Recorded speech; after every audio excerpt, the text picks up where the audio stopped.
What we realized is that we can't purely police ourselves out of this crisis, nor do we want to.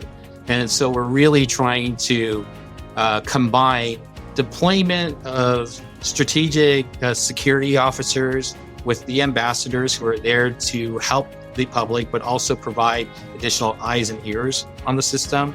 We went from top to bottom, really identifying things that we could do to try to disincentivize negative behavior and really take back that station for our customers and for the community.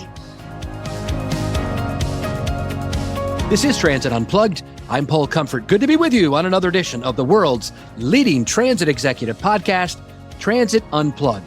Today, I'm excited to have with us as our guest, the Chief Operating Officer of one of the largest transit systems clearly in America and one of the largest ones in the world, LA Metro, and that's my friend Conan Cheung. Conan, thank you so much for being on the show today. Thank you, Paul. It's a pleasure to be here. Conan and I were having coffee a month or two ago when I was in LA for something, but we were sitting having coffee for like an hour one day, and he's telling me all the stuff that is so cool that he does. And I was like, Conan, we got to get you on the podcast. And it really is a good, I think, Conan, you and I were just talking in the green room. It's a good differentiator to have a chief operating officer on once in a while versus always CEOs, because CEOs talk a lot of, big grandiose ideas and what they're doing, the direction they're going, the vision. They're the top, visionary. Then the COO actually is the one that does a lot of that work and actually implements it. It's where the rubber hits the road. I remember when I was CEO of MTA in Baltimore, I had John Duncan as my COO, and I remember telling him, all right, John, just do it. You know what we've got to get done. Just go out there and get it done, man. Does Stephanie Wiggins say that to you? Come on, Conan, just do it. Get it done. Yeah, that definitely sounds familiar. I've been in this position for a year, and it's never a dull moment. Yeah, you guys are like so everybody knows New York is the largest, but between you and CTA, Chicago Transit Authority, Dorval, you guys are kind of competing for second biggest transit system in America, right? Yeah, I'd say we're second. I'm going to claim that now. Claim it, man. Stake your ground. Right. Well, listen, I guess before we get into some of these really cool programs like on-route charging, one-day hiring fares, your multi-pronged safety and security efforts, which I really want to dig into because that's a hot topic. And I know Stephanie's big on that too, security in the system. But first off, tell us a little bit about your system, LA Metro. I mean, Los Angeles Metro is a phenomenally large service area, covers all kinds of cities and areas, and it's big. Can you describe to us a little bit about the system and what you oversee there? Yeah, sure. I mean, as we're trying to say, I would say that we're the second largest transit agency in the country here. In terms of the bus system, we have over 2,000 buses in our fleet. We have about 121 bus lines. We used to have 170, but we went through a major system redesign a few years ago, which I led, and we tried to simplify the system a lot more for our customers. So even though we do have 120 bus lines, we have less bus lines, but we are providing the same amount of service, which is about 7 million annualized revenue hours. And we spread that across about 12,000 bus stops. Again, that's something where we had about 16,000, I'd say about 5 years ago. But, having more bus stops isn't necessarily better, really slowing the system down. So we're absolutely spending a lot of time rationalizing the bus stop spacing. And we feel that we're in a pretty optimal state right now. We still have a ways to go on improving the speed and reliability of the system. But we operate out of about 10 directly operated bus divisions, and then we have 3 contract bus divisions. On the rail side, we do have 5 light rail lines, 2 heavy rail lines, about a little over 100 stations, and we operate out of 7 rail yards with about 340 light rail cars and about 100 heavy rail cars. And paratransit is handled by Access Services, Andre Colace's group? Yeah, paratransit is handled by Access Services. We did start, however, microtransit. Oh, yeah. Years ago. So that's the biggest pilot in America, right?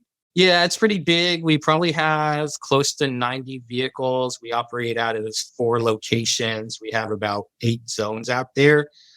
We've operated about 2 years now, a little over 2 years on a pilot. It's a 3-year pilot.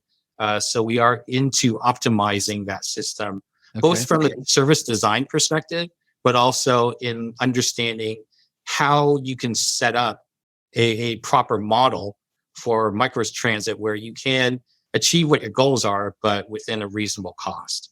Yeah. And this is on demand, right? Vans that are being run on demand in certain zones. Yeah, it's on demand. You access it through an app. If you don't have access to an app or a smartphone, you can always call into dispatch and we can schedule your trip at that time. Well, that's a pretty massive operation altogether. You take it all together. And as the chief operating officer of the agency, all that falls under your purview? Yeah, that in addition to shared bike sharing. Here at Metro, we are multimodal. So the express lanes are also under me. We have express lanes, toll lanes on the 105, on the 110 freeway, and the 10 freeway, but we are about ready to build the 105 freeway as well. I do have a function with the call boxes and, the roving tow trucks to keep the highways clear, and then highway ITS. So it is really multimodal in terms of what we consider operations at Metro here. You've got a great boss you're working for, Stephanie Wiggins, very respected in the industry with a great background, coming in, taking hold of this big operation and really, I would say, reshaping it in her image and creating all kinds of new innovations. I mean, she's a great boss. I hope to have her on the show sometime. Yeah, I've enjoyed working with Stephanie. I've known her for many years. Obviously, she's a different capacity now, and I'm really excited just about her passion, not only for the work that we do here, the communities we serve, but for her, our greatest assets here at Metro are our employees. And she really takes that to heart, and she pushes that perspective and that value down through all of her cabinet members. Do you know about how many employees you have in the whole agency? We're about 11,000. Okay. I think about a little over 8,000 are under operations. Well, speaking of operations, let's dig in, man, and unpack some of the cool things you're working on now. We'll start off with battery electric buses. As you and I have been talking about, California has some of the strongest and rules and moving toward zero emission, right? Tell us about the context, and then tell us about some of the cool things you're doing when it comes to electrical charging. Sure. When you talk about the state level, the mandate is that, all of us transit agencies, school bus districts and so forth, we need to convert to 100% zero emission by 2040. Our board has challenged us to advance that. Currently, actually a few years ago, the board had an aspirational goal to hit 2030 as our mark. We're looking at that. We're tracking the technology. We're tracking the utility companies, opportunity to provide the charging for us, funding, obviously. And we're probably landing on about 2035 or so as an optimal year to convert. Right now, we've converted our G line, which is our orange line up in San Fernando Valley. That's a bus rapid transit system. It runs on its own exclusive right-of-way with 3 terminals. So with that project, we actually have in-route charging. So we have chargers at each of the terminals. They're pantograph chargers. The pantograph comes down, touches the bus, fast chargers. We charge about 10 minutes at each end of the line. And that allows the bus to kind of keep a steady state of charge, roughly between 60, 80% charge. And so that bus is charged up 60 to 80% throughout the entire day. So when it comes back to the division, we don't necessarily have to charge it at that time. So that's one of the models that we are looking at, especially for something like a bus rapid transit system on exclusive right-of-way with, your own land as the transit centers itself. But as far as our current program, we have about 45 buses in-house here on property. We have put in an order for an additional 100 that should be coming in within the year or two. And we are going to procure an additional 1,000 buses. That procurement should go out, I think, within a year. So by 2023, I think we'll have the largest battery electric bus fleet in the United States. And actually, even now, when we look at it with our Orange Line operations, we've hit 3 million miles, which I think is one of the highest amounts of mileage that anyone has put on an electric bus system. Are you looking at any other fuels like hydrogen, like Dorian Barnes is down in Foothill? We are looking at hydrogen too. I think there's a couple opportunities that we have. As I mentioned, we do have contracted bus operations. We don't own the facilities that they operate out of. And so, we wouldn't be going out building chargers on those facilities Right. when we own them. So perhaps hydrogen is an opportunity there. We also have longer lines, longer routes. We have one that goes from downtown LA all the way down to Disneyland in Orange County. Oh, yeah. We don't want that bus breaking down in the middle of the freeway. Right. So we want to make sure that we have the range on the buses for some of these longer distance lines. And so that's where hydrogen, I think, comes into play. And then, of course, we all talk about resiliency when we're getting into the battery electric or the ZEB program.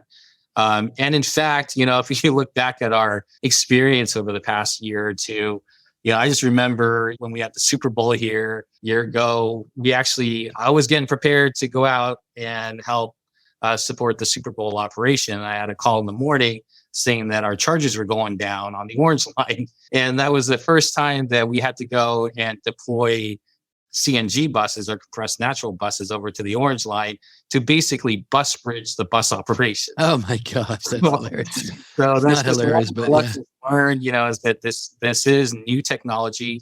We have to work with our vendors as partners to really flesh out a lot of the technical issues from these assets before we go into large scale deployment. Right. So, and another aspect of this that's interesting that you mentioned to me is something called charging as a service. Can you address that and what that is? It's something that we're looking at in terms of working with the private sector. It's essentially, you're paying for the service of charging, right? Typically we would go in and we would design, build a charging infrastructure and work with the utility companies on piping in the power. Charging as a service, we would basically assign the risk off to a third-party concessionaire. They would come in, provide the charging capacity to us. We would have performance requirements on them in terms of availability, reliability, and so forth. But really, they are responsible for providing the power to us when and where we need it for our bus operations. So you haven't done it yet, but it's a possibility? Yeah, we haven't done it yet. We are going to kind of traditionally build out the next 3 divisions. We are building out Division 8 up in the Valley, Division 18 down in South Bay and Carson, and Division 9 in El Monte. Those are going to be supporting the Orange Line, which we do have electrified, as well as our Silver Line, the J Line, which runs actually on our express lanes. And so those chargers we are going to be building out, as well as en-route charging at a couple of our transit centers. But as a second phase, we are considering going with a charging as a service model to build out the charging capacity at the next 3 divisions that we hope to do. And are you guys doing, did I hear right? Are you guys doing, or have you done a people mover out to the airport, to LAX? Yeah, we're not building the people mover per se. LAWA, the Los Angeles World Airports, they are building the people mover, but that is going to tie into our airport Metro connector station. The 96 okay, that's what it was. Yeah, on our Crenshaw line. So that'll be great, actually, man, because the LAX can get a little congested out there. That's going to be a great station when it's built out, and it is going to. It's the first time we are actually going to have a direct rail connection into LAX. And it is on our brand new line, the K line, which, used to be called the Crenshaw line. So we're excited about the opening of that. Okay. So, this is so fun. I love talking about the rubber hit the road issues. A big issue that has hit our transit industry after the pandemic is employees. We all remember prior to the pandemic, we had lines out the door of people applying for all of our jobs. And now it's just, down to a trickle. So, but you've done something pretty cool there on one-day hiring fairs, and you have an announcement to make, I think, about the success of that. So why don't you tell us some about that? Yeah, I mean, we're really excited about this. We started sort of this one-day hiring fair last year, probably about a little over a year ago. And since then until now, we've hired 1,000 new bus operators. Actually, the 1,000th bus operator actually went to their division last week, I believe. So, huge milestone. I mean, before that, it would probably take someone anywhere from 4 to 6 months from the time that they applied till they actually got into training class. That's obviously way too long. People have other opportunities, especially when we had significant labor shortages last year. It was difficult to bring people in. And so we started doing these one-day hiring events, which are basically, we would set up at either our Operations Central Instruction location or a community college somewhere. We would bring in several buses, maybe 10 buses over there. People would come in, they would do their application, we would do their interviews, we would have them go through agility testing on the buses, we do their fingerprints, and we had a medical mobile clinic there also to help provide them with the medical testing as well. So they come in, and a couple hours later, they leave our hiring event with a conditional offer. And so that was a great way to bring people in. We used to do those monthly. It got to a point where now we have several hundred people in the pipeline waiting to get into training classes. So we're actually pushing out our one-day hiring affairs to likely once every other month or something. Okay. But I have to say that the first time we did it, we probably had about 150 and 180 people show up, which is pretty significant still. But the latest one we did back in February, it was on a rainy day. It was extremely cold here in LA. We're not used to the cold here. And I was worried that no one was going to show up. We actually had our largest event at that time. We had about 480 people come. I believe we gave out almost 420 conditional offers off of that one day itself. Amazing. What a great success story. So basically, making sure that when an applicant comes in, they can go through the whole process at one location at one time. Exactly. Yeah. And what happens after they get their conditional job offer? Did you also have to wrap up a few loose ends by doing some kind of background check or something? Right. We do their fingerprinting when they are there. But what we do is we give them a conditional offer so they can start in training. So we're able to get them into a training class within probably a month of that time period. And then as they go through the training program, we will go through all the background checks and so forth. Gotcha. So I forget when it was. I think it was late. It was late last year, maybe, when there was the Commotion LA event that I was at, and Stephanie spoke there, and she spoke about safety on the LA Metro system, particularly safety for women. They feel safe and they are safe, wanting to be safe on the system. You all have ramped up a bunch of different types of efforts, from ambassadors to music playing, more lights, extending the top of rail gates to keep people jumping over, landscaping. I mean, you've got a multi-pronged safety and security effort going on at LA Metro. What can you tell us about that? Yeah. Well, aside from the infamous classical music, what we've done is, we looked at our system, especially on the rail network, the subway system, much like everywhere else in the country. We're really feeling the impacts and the effects of the pandemic. Obviously, these are negative impacts. We have a lot of people who are sheltering on our system. They're actually getting into ancillary areas, so they do get into our back rooms. Which that's not safe. Yeah, exactly. It's a safety concern. It shouldn't be back there. We do have people loitering in the system. We do have drug abuse and other criminal activities. So it is something that we are working on trying to address. And what we're taking is that what we realize is that we can't purely police ourselves out of this crisis, nor do we want to. And so we're really trying to combine deployment of strategic security officers with the ambassadors who are there to help the public, but also provide additional eyes and ears on the system, and our custodial staff to go out and ensure that we are keeping the station clean. Partnering that deployment of staffing resources with more station design, redesign elements. And what I mean by that is we took one station, Westlake MacArthur Park, on our red and purple lines, which is arguably, one of the more challenging stations. And we went from top to bottom, really identifying things that we could do to try to disincentivize negative behavior and really take back that station for our customers and for the community.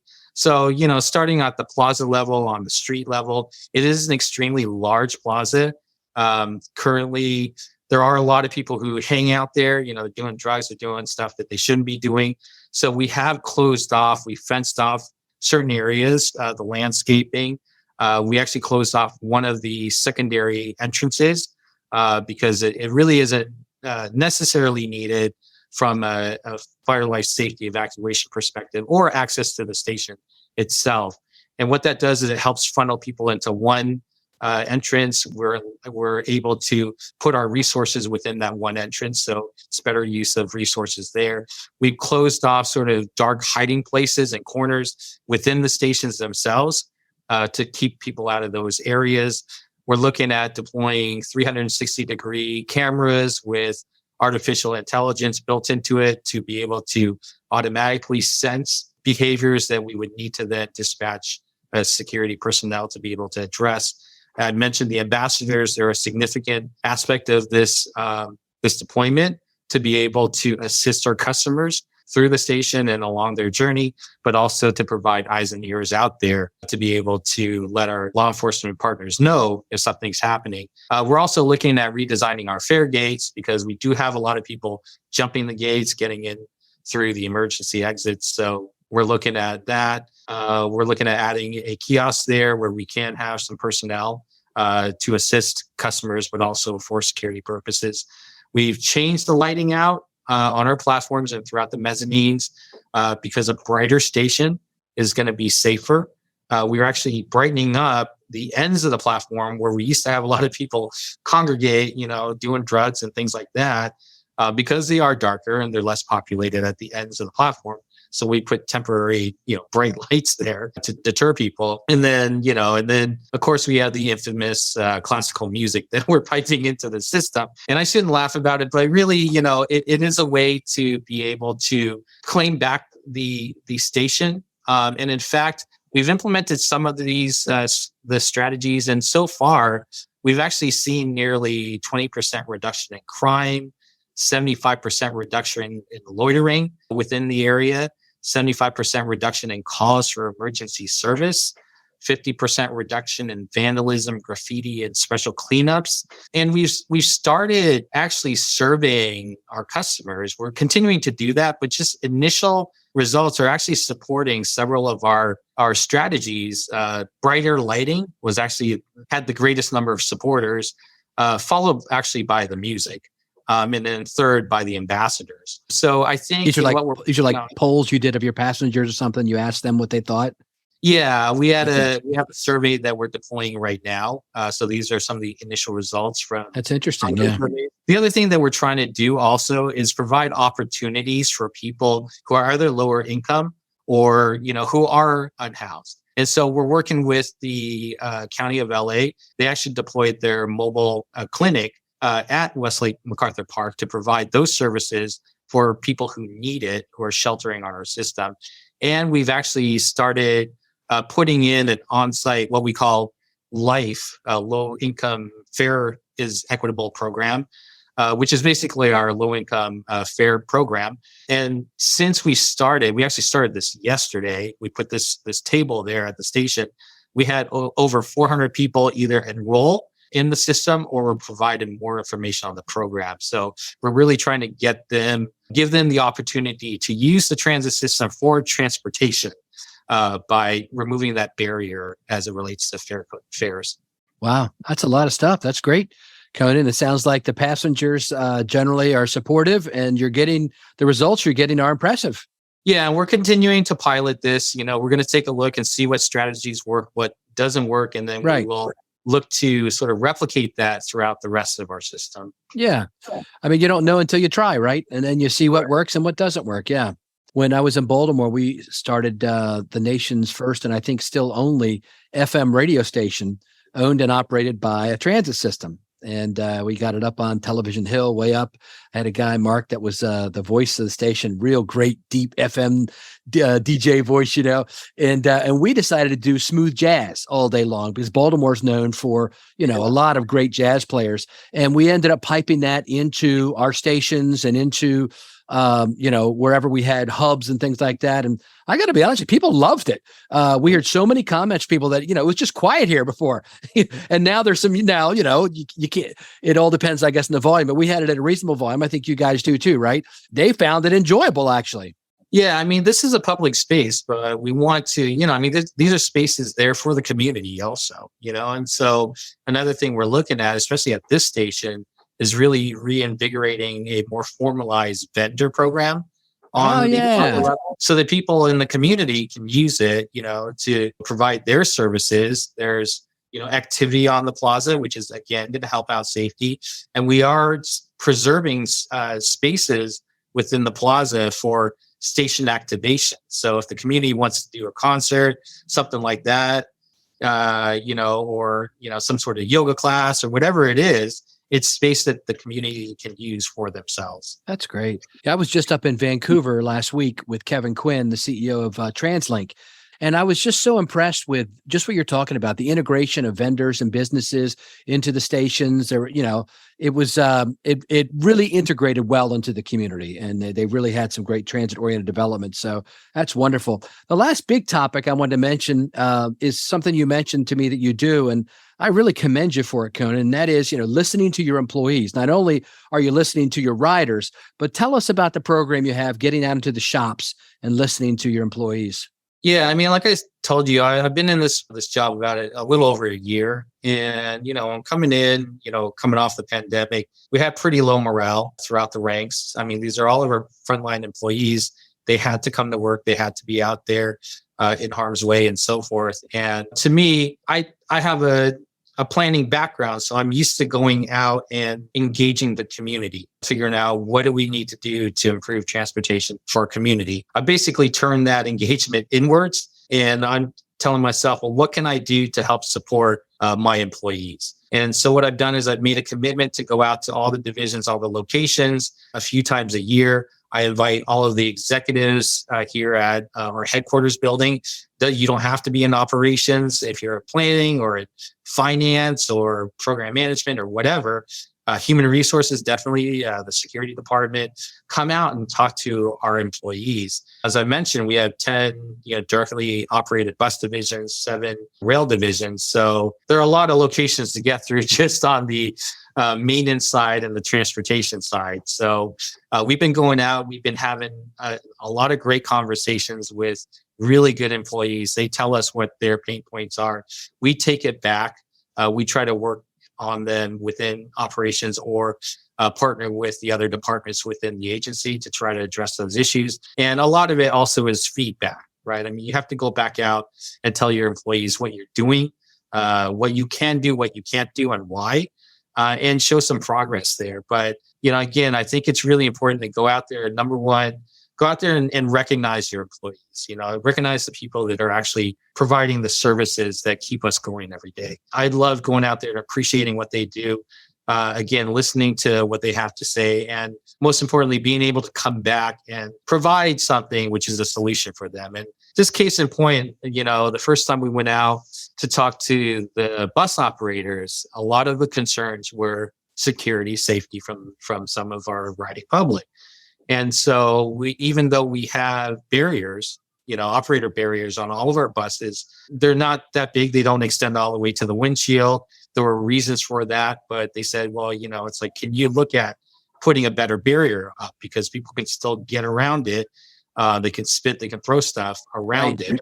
So, I challenged my engineering group and my bus maintenance group to create a new barrier. And so we were able to create 2 prototypes, which we're actually testing right now out at the division. So the operators are taking those buses out. We have a quick survey for them to fill out to let us know what they think about the barrier.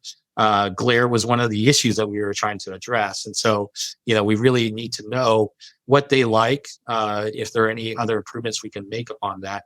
And then once we get that information, we'll be able to really understand what we should deploy out system-wide. And it's just one example of something that we're doing specifically directly related to what we heard from our operators there. And of course, talking to custodial staff is also really key. And all the other employees that you have on the front line, the maintenance away people and so forth. So it is a big part of my job, but I think it's a really important part of my job. Yeah, absolutely. I mean, I always used to say, and I still do, who really knows what's going on better than the people that are right in the front lines doing it, right? And our goal is to, provide safe, efficient, reliable service with world-class customer service. And that involves not just hearing from your passengers, but also your employees. So I think you're doing it right, Conan. What a great conversation, man. We could talk for another hour, I think, like we did the other day when we were over coffee. But these were the couple of things that really caught my attention, the things you're doing there that are really interesting and effective. I mean, the fact that you've been able to hire 1,000 drivers or operators through your one-day hiring fair, I mean, that's phenomenal. I mean, that's an example for the rest of the industry. Just great work. I wish you all continuing the best there at LA Metro. I can't wait till the next time I'm out. We can get together and chat some more. Thanks for being our guest today, Conan. And I love having a COO on, man. We got to do a COO panel sometime, one of these live panels, get like 3 or 4 of you up there and really, really dig in like we did today. Thank you, Paul. I really appreciate this opportunity. Hi, this is Mike Bismeyer, Transit and Kindness Advocate, and this is Mike's Minute, where we talk about mentorship, leadership, and kindness with the hopes it'll inspire you to pay it forward. I'm excited to talk to you today as I was fortunate enough to participate this past weekend in a leadership workshop led by Sylvie DeJetso, along with 30 transportation directors and leaders. The workshop was based on understanding our personal selling points, both for leadership and first impressions, diving deep into what makes us us, which is always fascinating, and the small changes we can make to help guide those first impressions, our personal brand, and the overall impact we make every day. However, what was most exciting was when asked to share something personal, a story of origin, or something that made you, you, I was amazed to see the emotional, incredible stories that people shared without thinking twice about it. Incredible things that people do every day outside of their day-to-day jobs. Examples were plentiful. Folks that volunteer up to 5 days a week at animal rescues, PTSD military events, youth life training courses, on and on. All being done in addition to the day-to-day passion of ensuring that each and every one of us gets where we're going by providing transportation that is needed. Proof again that we are surrounded by everyday heroes. We all have a story. We should empower those stories and celebrate our peers. Encourage your team to share. It will only make them better. This creates a culture of kindness and empathy within our workplaces that's been proven time and time again, and also leads to my old saying, kindness truly is cool, and we are all cool in our own way. Thank you for listening to this week's episode of Transit Unplugged with our special guest, Conan Cheung, COO of LA Metro. Coming up next week on the show, we have 2 very special guests. First off, we have Alex Esposito, co-founder and CEO of Circuit, a microtransit startup with a very interesting model for deploying microtransit in cities. And we follow that with our leadership segment and Marinma Dorado, talking about finding your passion at work and matching it to the job you really should be doing. Let's hear a little bit from both of these interviews. So we're very focused on connections. How do we connect 2 riders so they're riding together? How do we connect people with the train station? How do we connect people with the bus stop? Ultimately, our goal is to get people out of their cars. And there's no better way to do that than a train or a bus. As a leader, if you don't have passion, how are you going to influence your team? It's virtually impossible to do that only with willpower. If you have a question, comment, or would like to be a guest on the show, feel free to email us anytime at info@transitunplugged.com. Transit Unplugged is brought to you by Modaxo. At Modaxo, we're passionate about moving the world's people. And at Transit Unplugged, we're passionate about telling the stories of the people who do just that. So until next week, ride safe and ride happy.